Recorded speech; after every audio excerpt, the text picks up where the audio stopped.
Hello, citizens of the world. We are anonymous.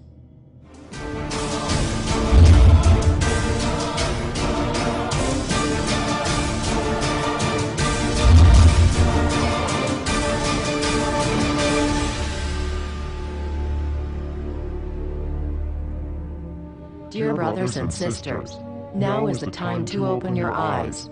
In a stunning move that has civil libertarians stuttering with disbelief, the U.S. Senate has just passed a bill that effectively ends the Bill of Rights in America. The National Defense Authorization Act is being called the most traitorous act ever witnessed in the Senate, and the language of the bill is cleverly designed to make you think it doesn't apply to Americans. But toward the end of the bill, it essentially says it can apply to Americans if we want it to. Bill summary and status. 112th Congress, 2011 to 2012, S. 1867. Latest title, National Defense Authorization Act 4. This bill, passed late last night in a 93-7 vote, declares the entire USA to be a battleground upon which U.S. military forces can operate with impunity, overriding posse comitatus and granting the military the unchecked power to arrest, detain, interrogate and even assassinate U.S. citizens with impunity. Even Wired magazine was outraged at this bill, reporting, Senate wants the military to lock you up without trial. The detention mandate to use indefinite military detention in terrorism cases isn't limited to foreigners. It's confusing, because two different sections of the bill seem to contradict each other.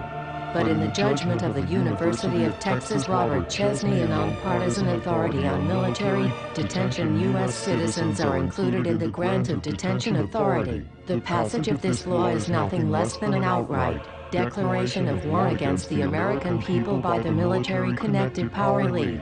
If this is signed into law, it will shred the remaining tenets of the Bill of Rights and unleash upon America a total military dictatorship, complete with secret arrests, secret prisons, unlawful interrogations, indefinite detainment without ever being charged with a crime, the torture of Americans and even the legitimate assassination of U.S. citizens right here on American soil. If you have not yet woken up to the reality of the police state we've been warning you about, I hope you realize we are fast running out of time. Once this becomes law, you have no rights whatsoever in America, no due process, no First Amendment speech rights, no right to remain silent, nothing. The U.S. Senate does not want us to speak. I suspect even now orders are being shouted into telephones and men with guns will soon be on their way. Why?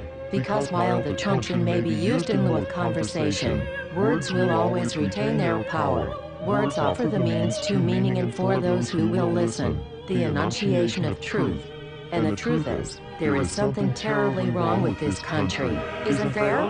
Cruelty and injustice, intolerance and oppression, and where once you had the freedom to object, to think and speak as you saw fit, you now have censors and systems of surveillance coercing your conformity and soliciting your submission. How did this happen? Who's to blame? Well, certainly there are those who are more responsible than others, and they will be held accountable. But again, truth be told, if you're looking for the guilty, you need only look into a mirror. I know why you did it. I know you were afraid. Who wouldn't be? War, terror, disease. There were a myriad of problems which conspired to corrupt your reason and rob you of your common sense. Fear got the best of you, and in your panic, you turned to the now president in command, Barack Obama. He promised you order. He promised you peace. And all he demanded in return was your silent, obedient consent.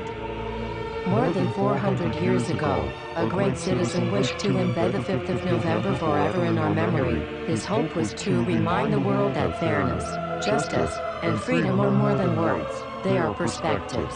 So if you've seen nothing, if the crimes of this government remain unknown to you, then I would suggest that you allow the 5th of November to pass unmarked.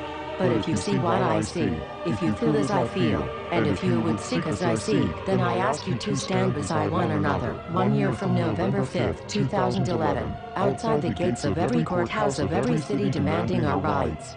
Together we stand against the injustice of our own government. We are anonymous. We are legion. United as one. divided by 0. We do not forgive censorship. We do not forget oppression. U.S. Senate. Expect us.